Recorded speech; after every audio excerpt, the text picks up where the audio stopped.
स्वागत है आप सभी का आपके अपने चैनल एकलव्य एजुकेशन सेंटर की इस नए वीडियो में। दोस्तों, आज की इस वीडियो में हम यह जानने का प्रयास करेंगे कि भिंडी की फसल में पहली खाद और पहली स्प्रे को कब और कैसे उपयोग करें। यानी अपने भिंडी की फसल में पहली खाद के रूप में हम कौन कौन से खादों का प्रयोग करें, और इसके साथ साथ यह भी जानने की कोशिश करेंगे कि हम अपनी भिंडी की फसल में पहली कीटनाशक दवा के रूप में कौन कौन सी कीटनाशक दवाओं का प्रयोग कर सकते हैं। तो चलिए इस बेहद ही महत्वपूर्ण वीडियो की शुरुआत करते हैं। जैसा कि आप जानते ही हैं कि भिंडी एक ऐसी फसल है जिसकी खेती गर्मी, ठंडी और बरसात तीनों मौसमों में किया जा सकता है। और अभी जो आप देख रहे हैं इस भिंडी की खेती, यह जो खेती हुआ है बरसात के मौसम में। तो आइए समझते हैं कि हम अपनी भिंडी की फसल में कौन कौन सी खादों का प्रयोग कर सकते हैं। तो खाद के रूप में सबसे पहले हम अपनी भिंडी की फसल में बुआई से पहले जब प्रयोग करने की रणनीति पर बातें करते हैं तो हमें सड़े हुए गोबर का खाद प्रयोग कर देना चाहिए। और इसके साथ साथ जब सड़े हुए गोबर का खाद प्रयोग कर देते हैं तो निश्चित तौर पर हमारे भिंडी की फसल में ज़्यादा से ज़्यादा फूल और फल लगने की संभावनाएं बढ़ जाती है।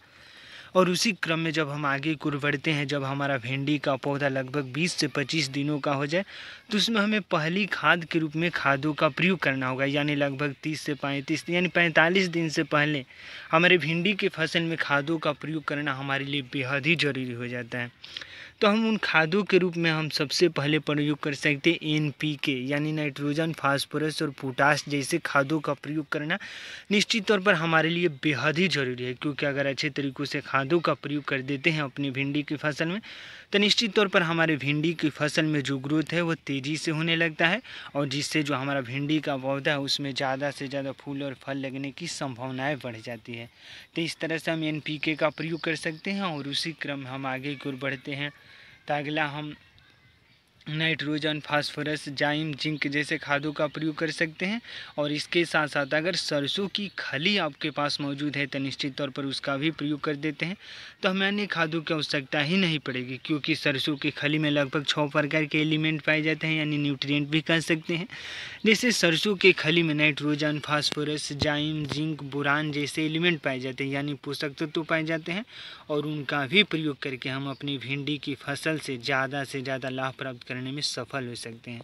तो इस तरह से यह कुछ सही रणनीति के साथ खादों का प्रयोग करना है। और खादों के प्रयोग करने के समय हमें यह भी ध्यान में रखना होगा कि जैसे ही अगर खादों का प्रयोग कर देते हैं उसके तुरंत बाद हमें सिंचाई भी करना होगा। क्योंकि अगर खादों का प्रयोग कर देते हैं और सिंचाई नहीं करते हैं तो निश्चित तौर पर हमें नुकसान भी हो सकता है। तो इस तरह से सही रणनीति के साथ खादों का प्रयोग करना है, और उसके बाद उसके साथ साथ सिंचाई पर भी हमें बल देना है।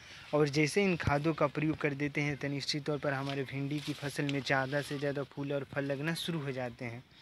उसी क्रम में जब हम आगे की ओर बढ़ते हैं, जैसे ही हमारे भिंडी की फसल में फूल लगना शुरू हो जाते हैं, जैसे कि आप देख पा रहे हैं कि फूल पूरी तरीक़े से लग चुके हैं हमारे भिंडी के पौधे में। और जैसे ही भिंडी के पौधे में एक बार फूल लगना शुरू हो जाए तो उस समय हमें कीटनाशक दवाओं का प्रयोग निश्चित तौर पर करना चाहिए। और सही रणनीति के साथ सही मात्रा में सही टेक्निक का प्रयोग करके और सही कीटनाशक दवाओं का चुनाव करके अगर अपनी भिंडी की फसल में छिड़काव करते हैं तो हमें पूरा भरोसा है कि आप अपनी भिंडी की फसल से कम समय में ज़्यादा से ज़्यादा लाभ प्राप्त करने में सफल हो सकते हैं। तो कीटनाशक दवा के रूप में हम रोगार का प्रयोग कर सकते हैं, और ये बेहद ही लोकप्रिय कीटनाशक दवा है। इसके साथ साथ किटकैट का भी प्रयोग कर सकते हैं, धानुका EM1 का प्रयोग कर सकते हैं।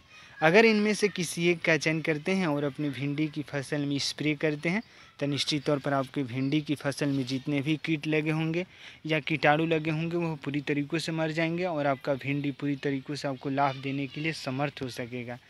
तो इस तरह से यह कुछ रणनीति हैं हमें कीटनाशक दवाओं की स्प्रे करने का।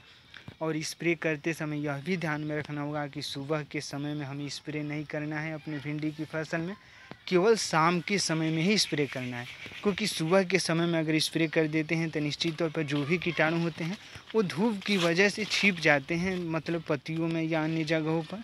तो निश्चित तौर पर जैसे ही शाम होता है तो भिंडी के पौधे के पत्ते पर सभी प्रकार के कीटाणु आ जाते हैं, क्योंकि शाम के समय में धूप नहीं रहता है। और उस समय छिड़काव करते हैं तो निश्चित तौर पर हमारे भिंडी की फसल में जितने भी कीटाणु लगे होंगे, कीट लगे होंगे, वो पूरी तरीक़ों से मर जाएंगे, और हम अपने भिंडी की फसल में ज़्यादा से ज़्यादा फूल और फल को भी देख सकते हैं।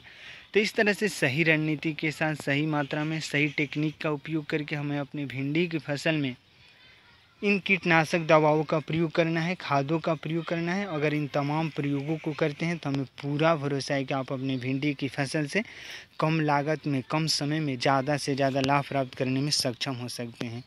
तो आज के इस बेहद ही महत्वपूर्ण वीडियो में बस इतना ही। अगर आप हमारे चैनल के साथ नए जुड़े हैं और वीडियो अच्छा लग रहा है, कुछ सीख पा रहे हैं इस वीडियो के माध्यम से, तो हमारे चैनल को कर दीजिए सब्सक्राइब, ताकि हमारे द्वारा अपलोड किया गया हर वीडियो आपके पास सबसे पहले पहुंच जाए और हम तथा हमारी टीम भी उत्साहित महसूस करें कि आपकी भिंडी की फसल में पहली खाद और पहली स्प्रे करने की सही रणनीति में हम थोड़ा सा भी सहयोग करने में सफल हो रहे हैं। तो हमें दीजिए इजाज़त। धन्यवाद। Thank you.